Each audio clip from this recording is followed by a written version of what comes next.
Fala, galera, seja muito bem-vindo a mais um podcast. Esse é o podcast Ágil nas Trincheiras. É um podcast onde a gente conversa com profissionais que estão no campo de batalha, colocando a gestão ágil no seu dia a dia, na prática, e que já passaram por desafios e tem muito para ensinar para você como superar esses desafios e como conhecer como que é a vivência aí de quem está colocando no dia a dia. E está aqui comigo nesse episódio a Duda, para entrevistar o nosso convidado, e a Duda vai fazer a apresentação aqui do convidado. Eu sou Denison Vieira, esqueci de me falar, esqueci de apresentar. Fala aí, Duda. Fala, galera, tudo bem com vocês? Fala, Denison, fala, Bruno. Obrigado por quem está aqui, ouvindo a gente, assistindo a gente. Não sei qual plataforma que você está acompanhando o episódio de hoje. Bom, hoje a gente está aqui com o Bruno Ribeiro, ele é Product Owner na Ecosistemas, é aluno nosso e veio aqui falar um pouquinho para vocês sobre esse dia a dia, sobre as mudanças, sobre como o ágil interferiu e acrescentou ali na vida dele. Fala, Bruno, se apresenta aí para a galera, conta um pouquinho de sua história. Tudo bem, pessoal? Me chamo Bruno, eu sou enfermeiro de formação. Há 10 anos eu atuo, na verdade, com gestão de saúde, né? Basicamente, essa é a minha trajetória, acumulo um pouco de funções assistenciais, mas eu tenho trabalhado aí nos últimos 10 anos com gestão de equipes, né? E nessas oportunidades, né, em que eu fui buscar efetivamente instrumentos para acompanhar a questão toda das necessidades de serem feitas entregas e o mercado cada vez mais competitivo, eu tive contato com as metodologias ágeis, né? Uhum. Então, na verdade, uma das minhas especializações é em inovação, que tem muito dessa questão de pegada ágil também, né? E consegui um pouco avançar nas metodologias, não necessariamente declarando isso para a equipe num primeiro momento, mas e vim dividir um pouquinho dessa história aí com vocês. Legal. Show de bola, Bruno. E o legal do Bruno, né, que ele é enfermeiro de formação, e a gente estava falando um pouquinho antes de começar, aqui a gente está gravando isso aqui, a gente ainda está no meio da pandemia, né? Eu perguntei pro Bruno, antes da gente iniciar a gravação, e aí, Bruno, tá tudo bem? Ele, cara, né, tirando a correria que tá, né? Eu imagino como é que tá a correria pro pessoal que trabalha na saúde, né? É uma coisa que deve estar uma loucura mesmo. Deve. É verdade. Todo mundo tá doido para essa fase passar logo, sobretudo os profissionais. Pois é, né? Mas profissionais da saúde, então. E o legal é que o Bruno vai mostrar que case, né, da gestão ágil ajudando profissionais da saúde aí, né? Como é que, com a gestão ágil, ele conseguiu ajudar isso aí. Mas daqui a pouco a gente entra dentro do tema. Bruno, me conta um pouco quando você buscou ali gestão ágil, quando você começou a estudar gestão ágil, buscar gestão ágil. Qual que era o seu objetivo? No que você estava indo atrás? Você acabou vendo que a gestão ágil era uma resolução para os seus problemas? Na verdade, quando eu conheci as metodologias ágeis, eu não estava mirando as metodologias ágeis, né? Uhum. Eu estava exatamente num momento de transição, né? Eu originalmente atuei sempre no setor público, como atuo até hoje, mas num dado momento da minha carreira, eu entrei no mercado privado e aí existe uma necessidade natural de você buscar algumas ferramentas, né? Então, eu comecei a atuar em instituições multinacionais, que seguem toda uma metodologia e um regramento de padrões internacionais, buscam selos de certificação, enfim. Até que em 2018, eu recebi um desafio de fazer a gestão de uma unidade de atendimento de emergência, né, dentro de um hospital dessa rede, que é multinacional. E o meu desafio ali, na verdade, era trazer a equipe para uma alta performance, né, observando todos os padrões de segurança internacional, e eu precisava dar padrão e performance a esse time, né? Já já trabalhei, minha trajetória, como eu falei, nos últimos 10 anos é com gestão de equipe, mas eu senti falta aí dessa pegada, dessa instrumentalização nesse contexto todo de padrão internacional. E aí eu fui buscar, né, uma especialização bem alinhada com um dos... me foge agora a palavra. Bem alinhado com o contexto da empresa, que um dos valores dela, essa palavra que eu buscava, um dos valores é inovação. Né? Então eu fiz uma especialização em liderança, inovação e gestão 3.0. Dentro da gestão 3.0, eu comecei a ter contato com algumas iniciativas que eu fiz o link, né, com que a gente poderia trazer para dentro da atuação do time, né, dentro dessa proposta inicialmente Lean, né, de você trazer esse protagonismo para a equipe com base na participação mútua, né, e daí você efetivamente acelerar e ganhar performance para o time. Que legal. Legal. Então, por meio, a gente pode dizer que a sua ponte, né, ou a porta de entrada foi a gestão 3.0, management 3.0. Você conheceu isso, aí foi te puxando, tem mais coisas, né? Tem Scrum, tem Kanban, você tá aprendendo. Legal. É isso. Hoje, né, assim, há 3 meses, na verdade, eu saio desse segmento e trabalho numa empresa de tecnologia. Nossa. Hoje você está num cargo de Product Owner, inclusive, né? Você saiu da área de saúde? Agilista total. Você saiu da área de saúde? Mais ou menos. Eu sou funcionário público de carreira, né? Então, eu trabalho no Ministério da Saúde, então nunca larguei as competências assistenciais. Entendi. Mas hoje, grande parte do meu tempo, das minhas atividades profissionais, eu desenvolvo hoje numa empresa de tecnologia que não é desvinculada da saúde, uma empresa de tecnologia em saúde. Nossa, Alice, ele foi de enfermeiro a product owner numa empresa de tecnologia. O legal é que o Bruno, ele prova uma tese que sempre a gente fala, né, e às vezes só a gente falando, as pessoas pensam, legal, bacana. Mas é legal quando a gente tem um exemplo vivo aqui mostrando que, cara, você não joga fora toda a sua experiência, toda a sua bagagem para entrar. Porque muita gente pergunta isso pra gente, tá, Bruno? Fala, cara, eu queria entrar na área da gestão ágil, né? Eu queria virar um agilista, o que eu tenho que fazer? Eu não tenho experiência nenhuma, jogo fora toda a minha experiência e começo do zero agora? Não, olha só, o Bruno, né? Ele não jogou fora a experiência dele, ele continua com... Ele pega toda a bagagem que ele já tem, né, como engenheiro, como enfermeiro de formação e tudo que ele já trabalhou no ramo da saúde. E hoje ele atua como Product Owner para, né, projetos vinculados à saúde, né, onde você aproveita toda essa experiência que você já tem. Então, eu acho que é por aí, tá? Muita gente tem essa dúvida, né? Que, então quer dizer que eu tenho que jogar fora toda a experiência que eu tenho para começar de novo? Não, você não começa de novo, você junta, né? Eu acho que esse é o melhor dos mundos, é juntar o que você já sabe com esse conhecimento novo e você vira um profissional mais valioso.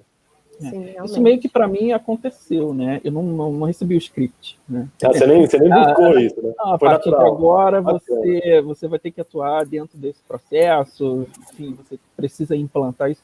Não, isso foi acontecendo e naturalmente eu fui projetado a sair de uma posição para outra, exercendo as metodologias na minha atividade fim inicial, que era basicamente de assistência em saúde. Legal. E, Bruno, assim, na área da saúde deve acontecer muita coisa, uma coisa muito ativa ali, né? Tem sempre problema, sempre bastante coisa acontecendo, né? Você lembra de alguma história ou alguns pontos chaves, coisas que aconteciam na rotina ou coisas que aconteciam esporádico, mas que atrapalhavam muito, que te fez buscar essa melhoria de processo? Sim. Na verdade, todo serviço de urgência e emergência, ele por si só, ele configura uma complexidade grande em termos de volumetria de pessoas e volumetria de fatos e procedimentos que ocorrem de maneira concomitante. E o grande desafio, né, principalmente você exercendo uma saúde privada, né, é justamente você poder atuar naquilo que é de mais grave, mais urgente, mas não deixando de lado aí todos os clientes que de alguma forma são beneficiários aí de um convênio e que pagam duplamente pelo serviço, né, pagam seus impostos e ainda tem um investimento a mais na questão da saúde privada. Então, diante desse cenário, né, o desafio era atender de forma a satisfazer minimamente aquilo que as pessoas vão buscar em termos de atendimento.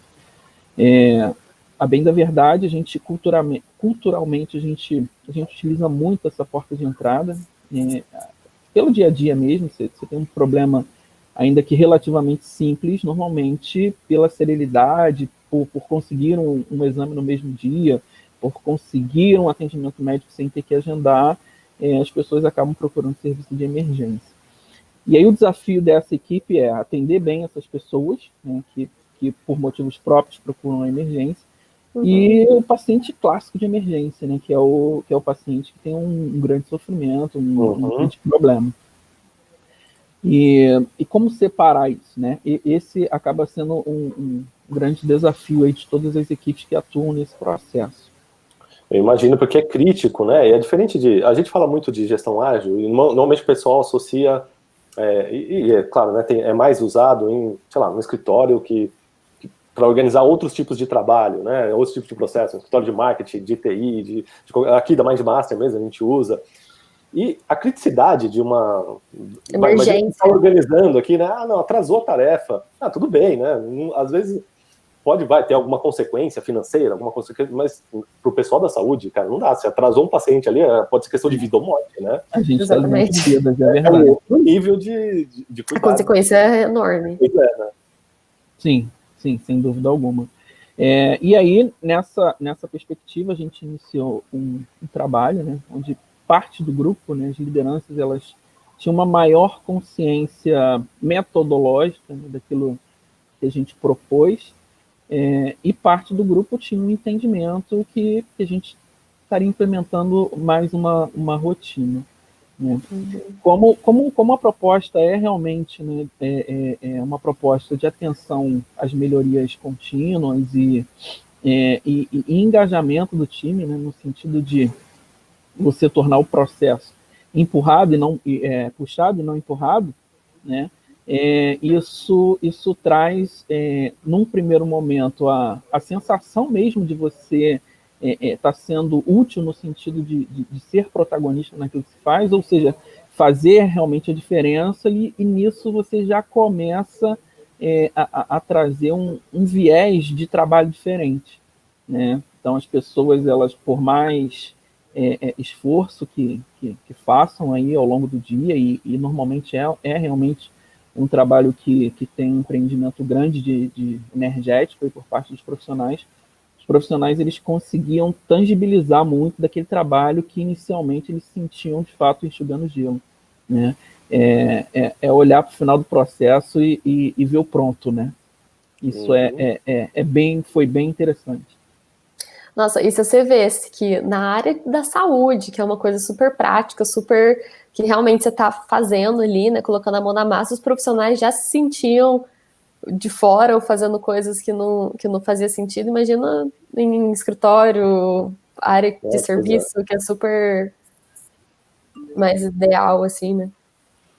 E, Bruno, você começou a aprender ali, e quais foram os seus próximos passos depois de ter o estudo, de saber como utilizar as práticas? Então, na verdade, a gente começou com um projeto piloto, né, que acho que é o básico aí, né, quando a gente fala de metodologia ágil, todo mundo pensa aí no Kanban. E com a gente não foi diferente, né? A gente fez um estudo, né, onde, falando assim bem genericamente, a gente dividiu esse atendimento em 2 segmentos. Um dos segmentos, que era o de maior carência, de fato é o nicho onde a gente tem os pacientes de maior complexidade. Né? E aí, fazendo todo o mapeamento desse processo, A gente viu algumas lacunas, né? Ora muito visível para todo mundo, ora invisível aos olhos de quem está dentro do processo, né? Muito mais uma visão de quem está de fora. E aí, feito esse mapeamento, a gente começou com um simples quadro Kanban, e daí foi bem interessante, né? Que isso na saúde é normal, você ter um quadro de informação de pacientes que ocupam determinados leitos. E aí a proposta junto às lideranças era dividir com a equipe, né, uma maneira de otimizar aquele quadro, né, que já existia. Então a gente deu uma cara diferente, as pessoas efetivamente construíram, a gente começou muito manual. A gente não utilizava post-it em virtude de que as informações elas precisavam ter uma outra característica. Então a gente criou, na ideia do que seria ali supostamente o post-it, uma série de tagzinhos que precisavam ter um sentido para aquela equipe assistencial e também protegendo aí a identidade do paciente, eles não poderiam ter ali o nome do paciente, né? Então a gente entregou esse desafio para a equipe, foi bem bacana, né? Porque quem construiu o quadro foi a própria equipe, né? Olha, que legal, cara. Fez as legendas e isso promoveu um engajamento muito grande, né? Em princípio, isso era um trabalho, um exercício da equipe de enfermagem, né? Os enfermeiros rotina, enfermeiros e técnicos plantonistas, mas a gente viu que indiretamente e sem forçar, a equipe toda aderiu, né? Então você via até os próprios médicos assistentes mexendo nesse quadro, né? Legal. E qual que é a diferença? Eu entendo assim, já tinha um quadro antes, né? E aí você pediu para a equipe propor essas melhorias. O quadro, né, que normalmente se observa no serviço de saúde, ele não é ausente, normalmente ele é presente. Ele reúne ali as informações básicas de que o paciente XPTO se encontra no leito 1, 2 ou 3. Tá. A gente pegou isso e transformou num potencial de aquele paciente lá, ele se encontra naquele leito e o que ele precisa receber, né? O que ele já recebeu, qual é a nossa meta de entrega, qual é o produto do nosso serviço, né? Então foi bem essa pegada, né? Interessante. Então, cada paciente ele entra como se fosse uma demanda dentro do seu quadro, né? E para cada paciente ele tem uma entrega final customizada, né? Para a necessidade dele ali. E todo mundo fica transparente para todo mundo da equipe. Isso, e é exatamente isso, né? Quando a gente evita aquilo, né? De chegar no paciente, perguntar o que aconteceu. E aí, às vezes, tá no hospital e aí chega, 3 pessoas diferentes para você, perguntando o que aconteceu, o que você já tomou, o que você tem que tomar, o que você tá sentindo. Não no hospital do Bruno, né? No hospital do Bruno. Não no hospital do Bruno. Exato. O princípio, né, é bem esse. Primeiro a gente definiu qual seria a nossa entrega, né? Então, o produto do nosso serviço é realmente o tempo de tomada de decisão, né? Que é uma das coisas que são mais chatas, né? Você ir para um atendimento de emergência, passar 4, 5, 6 horas ali naquele serviço e passa o plantão e troca o turno e você sente às vezes que a coisa está meio solta, né? Então essa era a principal, era o nosso alvo, né? Mirar esse produto que era o tempo de tomada de decisão. Para se chegar na tomada de decisão, existe um caminho lógico a ser percorrido, porém esse caminho ele é altamente personalizável. Foi aí que a gente, de fato, conseguiu tangibilizar a ideia desse Kanban. A gente tinha uma necessidade de entrega e essa entrega precisava ser ágil, né? De forma... A gente está falando de um serviço de emergência, né? Então, todos os procedimentos precisam ser ágeis e precisam ser protocoláveis, né? De acordo com a complexidade daquele doente. Mas ele precisa, quando você fala de um serviço de qualidade em saúde, a gente fala de atendimento individualizado, né? O que serve para um paciente não necessariamente serve para o outro. E com base nessa lógica que a equipe conseguiu formatar, né, pegou tudo aquilo que eles entendiam como necessidade básica para cada doente, para cada paciente, aplicando de maneira individual para cada um. Então, a gente tinha dentro desse Kanban, que é totalmente manual, né, tinha lá a identificação mínima do paciente, a gente tinha já sinalizado se aquele paciente era um paciente que possuía algum tipo de alergia, se ele tinha algum risco de queda, se ele tinha algum cuidado especial, se ele estava dentro de alguma linha assistencial específica, se era, por exemplo, um paciente que estava infartado, e aí estava no protocolo de dor torácica, se sim, os tempos ali de que ele precisava fazer um novo eletrocardiograma, de que ele precisava fazer uma enzima, sem esquecer do nosso alvo, né, que efetivamente a meta de entrega era que tudo que a gente precisasse fazer, né, que fosse idealmente feito em 3 horas, e o quadro monitorava tudo isso, né? Então as pessoas ficavam ávidas por fazer essa entrega, e aí, novamente, já vem um conceito Scrum, né, de fazer as pequenas entregas. Então, toda a equipe mobilizada para percorrer todo o caminho ali que tivesse que percorrer e já fazer entrega. E é muito interessante que isso, indiretamente, acabava movimentando a própria estrutura hospitalar em si, né? Porque a partir do momento em que a equipe dessa emergência dava o pronto, né, e esse pronto era uma decisão de que esse paciente fosse internar para uma observação ou evoluísse para uma cirurgia, isso forçava a mobilização dos outros setores em também agilizar esse processo para que a gente estivesse novamente pronto para atender o próximo paciente. Então, assim, isso de fato, tangibilizar todo o conceito aí da metodologia ágil. Né? Com certeza, show de bola. E deixa eu te perguntar uma coisa, Bruno. Eu imagino, né, que vocês tiveram resultados positivos, né, com certeza, você não estaria aqui para contar para a gente. E você pode compartilhar aí os resultados que tiveram disso? Assim, alguma coisa que você fala, cara, antes era assim e depois ficou passado.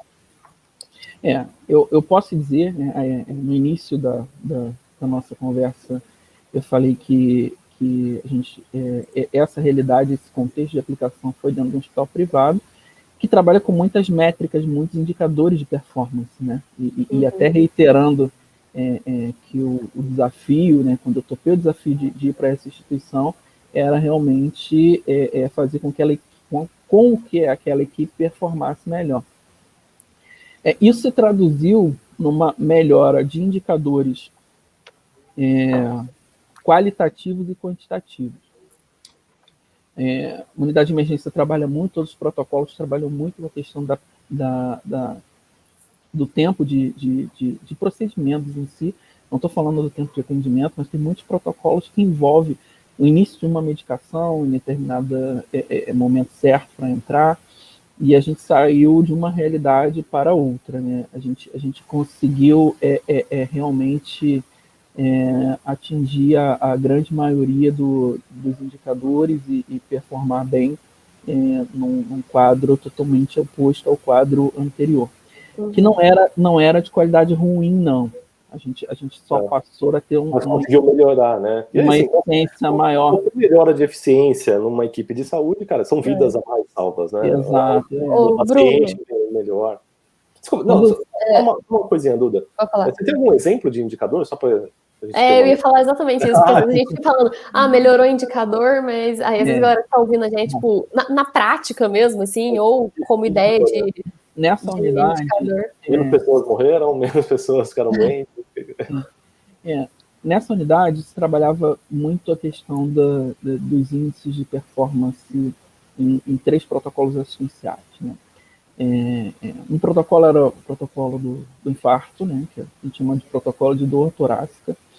O outro protocolo é o protocolo de sepsis, né, que é a questão da infecção generalizada.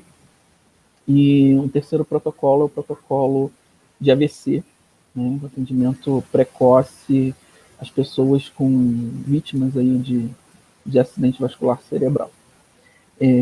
Com base nesse processo, né, todos esses 3 nichos aí de problemas, eles estavam dentro dessa área assistencial de maior complexidade, a gente conseguiu envolver um time e fazer um time dentro de um time, né? Na questão do autogerenciamento mesmo. Então, a gente criou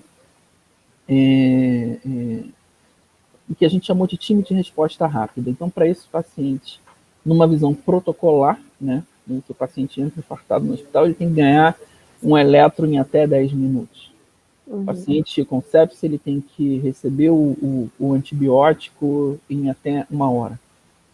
Né? E a gente conseguiu sair de um patamar para um patamar a cerca de 90% de efetividade em todos os 3 protocolos. Né? E disso também dependeu algumas práticas, algumas melhores práticas aí no âmbito assistencial. Como a gente começou a colocar o processo em torno do cliente, em torno desse paciente, e não o inverso, colocar o paciente numa rota de processo, a gente começou a enxergar a oportunidade de tratar diferencialmente esse paciente. Então, isso vai desde um paciente que, em princípio, não poderia ter um acompanhante ali do seu lado, até um efetivo tempo de atendimento imediato para esses casos, né? Então, a gente conseguiu agregar muito valor a esse processo nesse sentido. Que bacana. Então, assim, em termos de número, né, eu posso trazer como exemplo esses 3 protocolos que a gente saiu de algum lugar para cima de 90% de efetividade em todos eles. Que legal. Essa efetividade quer dizer, que conseguiu tratar os pacientes, mais de 90% conseguiram serem efetivos dentro do processo. Quando eu estou trazendo métricas numéricas mesmo. Então, assim, processo Só para entender, é que eu não conheço esse universo. Processo de atendimento em saúde, ele não é simples e muito menos matemático.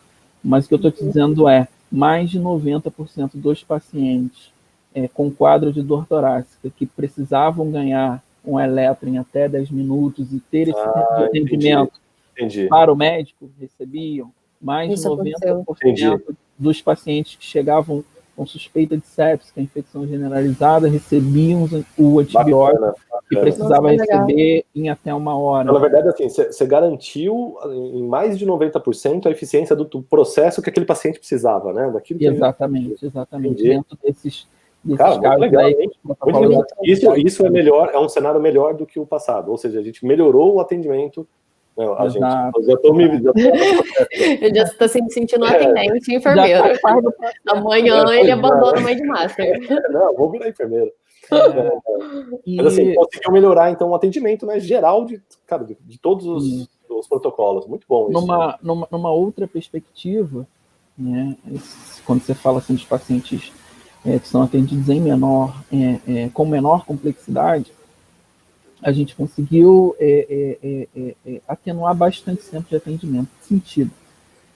No momento em que eu consigo fazer uma melhor análise, né, dos pacientes graves, né, que foi o nosso alvo, que foi o nosso foco, a gente consegue separar os pacientes não graves.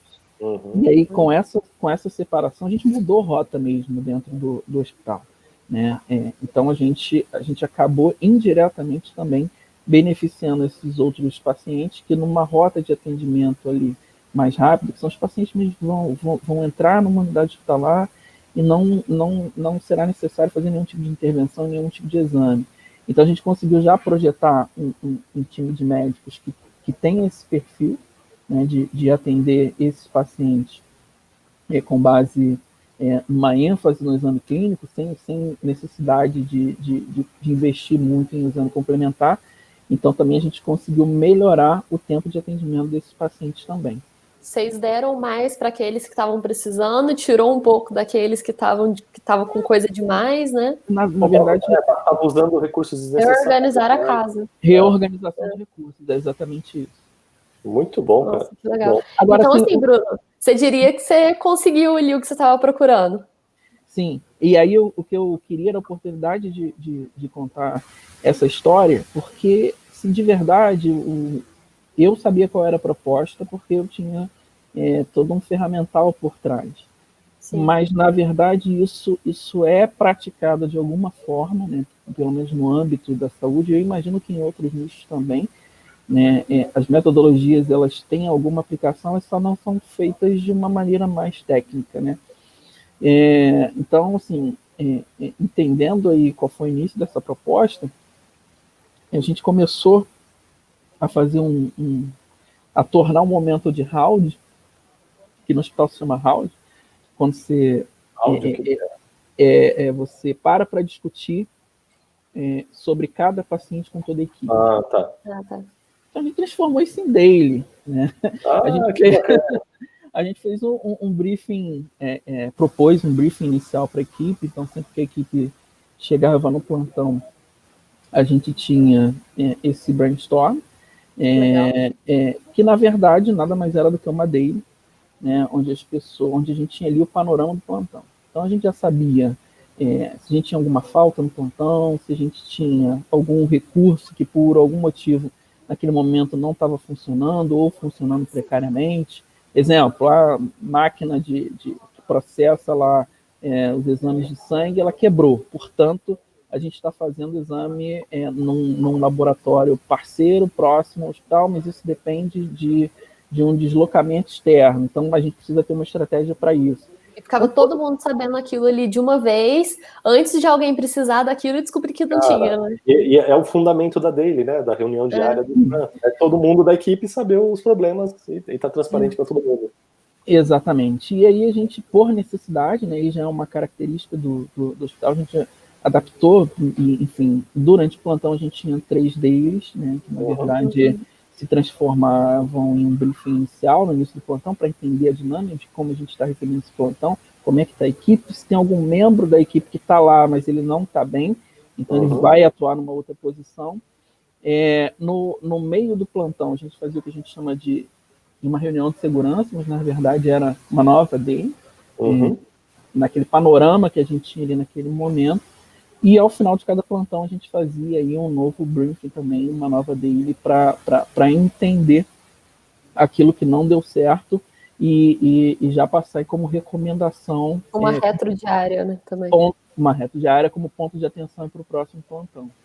E aí isso foi bem bacana porque é natural, a gente não entregou um script e disse, olha, a gente vai ter uma daily, a gente vai colocar um quadro Kanban, a gente vai trabalhar agora na metodologia ágil, porque de fato poderia criar algum tipo de ia criar uma resistência, né? Um tipo de resistência, um natural medo aí às questões de mudança, né? Então isso fluiu, isso simplesmente fluiu e se traduziu numa melhor performance.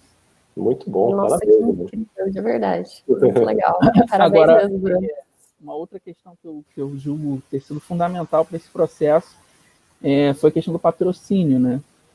Porque a gente fez todas essas implementações, mas eu tinha uma gerência por trás, né, que me dava retaguarda e suporte para essas questões de inovação, principalmente em se tratando de uma instituição com vários níveis de segurança da informação, segurança internacional, enfim, e a gente conseguiu aí transitar por tudo isso, mas a fluidez também contou muito com essa questão aí do patrocínio, que realmente sabia o que estava acontecendo ali, enxergava valor, mas deu um suporte interessante. Isso é bem importante também, né, na hora de implantar, ainda mais na área de saúde, né, que tem vários... E assim, se tiver uma resistência de alguém, cara, quem vai resolver é a alta gerência, e se eles estiverem comprados, eles vão fazer acontecer, né? Exatamente. Realmente isso é importante. E só uma pergunta, Bruno. Faz quanto tempo que você está com a gente aqui, que você comprou o nosso curso, que você aprendeu? Então, eu no início do ano, né, que eu conheci a Mindmaster, e comecei, na verdade, só tive a oportunidade de fazer mesmo o Trello, né? E muito na pegada de que, nesse momento, eu enxergo o potencial daquele quadro que está lá virar um quadro informatizado. Né? Bacana. Enfim, não consegui ainda, tá? Porque existe uma especificidade da necessidade lá, né, que talvez seja até uma evolução aí a questão do Trello. A gente precisa trabalhar muito com iconografia, né, e é isso que eu estou debruçado nesse momento, né. O Trello, ele tem uma proposta bem interessante, mas ele abarca muitas informações. Para quem projeta isso num PC, para quem está dentro do escritório, isso é muito simples. É mais fácil, né? Mas às vezes o profissional parar para poder ir lá, mexer no quadro do Trello. É mais difícil. Mexer nem seria a grande questão, mas é mexer de uma maneira mais rápida mesmo. Porque dentro dessa lógica que eu expliquei para vocês, uma tag de determinada cor e nada escrito já simbolizava alguma coisa para aquela equipe. Né? Então, assim, a gente trabalha muito com essa questão iconográfica mesmo, né? É uma oportunidade aí que eu tenho buscado aí no Trello. O teu desafio é como é que você vai pegar esse quadro e deixar ele digital, né? Um quadro no Trello mesmo, numa TV, provavelmente, alguma coisa. Exato. Mas que ele tenha a mesma facilidade do quadro manual. Porque o quadro manual, você vai lá e muda com a mão ali rapidinho, né? Exato. Ali já muda uma informação. Exato. No Trello já nem todo mundo tem a mesma facilidade com o computador, né, para manusear. Exato. E assim, uma coisa que agregou realmente muito valor. Hoje eu não estou mais nessa posição, eu não trabalho mais nesse hospital, mas isso virou legado, né? Virou legado pela facilidade de comunicação entre as pessoas, né? A distribuição de tarefas ficou mais clara, realmente o processo ele ficou puxado e não mais empurrado, e deu uma autonomia de gestão muito grande, né, para os membros dessa equipe, né? Autonomia e interação foi algo que realmente você notou a diferença entre o pré e pós. Então, você entender como um simples instrumento, ele fez a diferença em termos de performance, em termos de engajamento de time, e posso dizer que eu tive um êxito aí em fazer dessa equipe uma equipe de alta performance. Nossa, que show de bola. Legal, parabéns. Bom, para a gente finalizar aqui, acho que o Bruno já ensinou tanto para vocês aqui hoje, né? Falou tanta coisa legal, a gente aprendeu muito aqui hoje também. E já Bruno, o Denison vai abandonando a Mente Master, gente. Próximo podcast, vocês não veem ele aqui, ó. Já tem um concorrente então, agora, né? Ele. Já tem um concorrente agora, né? Pois é. E, Bruno, o que você diria para quem está começando, para quem está aprendendo agora, começando a querer implantar métodos ágeis agora? Qual dica que você daria? Olha, a dica que eu dou é aquilo que eu reiterei em alguns momentos, né? Enfim, a gente não precisa realmente ter todo um cenário favorável ou combinado para começar a praticar a gestão ágil.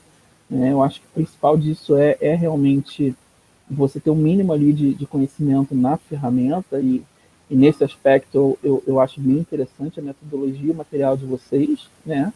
Enfim, vocês terem noção, como a minha vida é um pouco corrida, eu faço as aulas no trânsito, né? Pego engarrafamento, coloco lá e vou assimilando, vou absorvendo conteúdo. Então, assim, dá para fazer, né? O investimento ele é relativamente baixo em termos do conhecimento que vai se ganhar, e a implementação você pode fazer realmente aí, começar com algo que, na minha experiência, foi totalmente rudimentar, aproveitando um processo que já existia. Agora, acho que vale muito a questão do patrocínio. Eu acho que o alinhamento aí dos gestores com essa iniciativa é algo que é fundamental. Bacana. E só uma última curiosidade, que depois que você implantou gestão ágil nesse hospital, né, e teve bons resultados, foi depois disso que você foi convidado a ser Product Owner de uma empresa, é isso? Aí agora você é gestão ágil mesmo. Né? Aí ele está... A empresa, na verdade, ela passa por um processo e aí efetivamente existe a proposta de trabalhar, de iniciar, né, algum tipo de trabalho na visão de metodologia ágil dentro da empresa, e eu entrei, na verdade, muito na vertente de consultoria em saúde. mas já nessa perspectiva de olhar para um produto e ver as potencialidades dele nessa aplicação ao cliente, né? Claro, né? Como é que para criar um produto para a saúde, né? Com a experiência que você tem, a vivência que você tem, e já saber de gestão ágil, que é a equipe que vai desenvolver o produto vai usar a gestão ágil, né? Então, ninguém melhor para ter o Product Owner do que alguém com o teu perfil, né? E aí, realmente, isso me fez, não foi também uma situação planejada, né? Se você parar para analisar, sem contextualizar, como é que um enfermeiro sai de uma posição assistencial para ser Product Owner numa empresa de tecnologia, né? Mas, entendendo todo esse contexto, faz muito sentido. Com certeza. E é aquilo que eu sempre falo, cara, não... É claro, né? Algumas pessoas falam que é sorte e tal, mas eu costumo dizer, sorte é o encontro da oportunidade com a preparação. A oportunidade apareceu, o Bruno estava preparado. Essa é a diferença, né? Poderia ter aparecido. Ele não sabia nada de ágil. E elas não estavam preparadas. O Bruno está lá. Alguém que já tinha colocado gestão ágil no hospital, tem o background da saúde, apareceu uma empresa precisando disso. É isso, né? Então, mesmo não estando planejando, mas ele estava preparado. Isso faz toda a diferença. Realmente. Show de bola, adorei sua história, Bruno. Obrigado. Obrigadão por ter participado aí com a gente. Oportunidade, espero que esse podcast ele inspire muitas pessoas aí. Com certeza. Porque o mundo, né, carece muito de iniciativas pequenas que geram grandes resultados. Realmente. Show de bola. Obrigado, Duda, pela sua... Obrigada. Obrigado a todos que nos ouviram aqui. Obrigado, Bruno, por aceitar o nosso convite, compartilhar essa história. E obrigado a você que está nos ouvindo.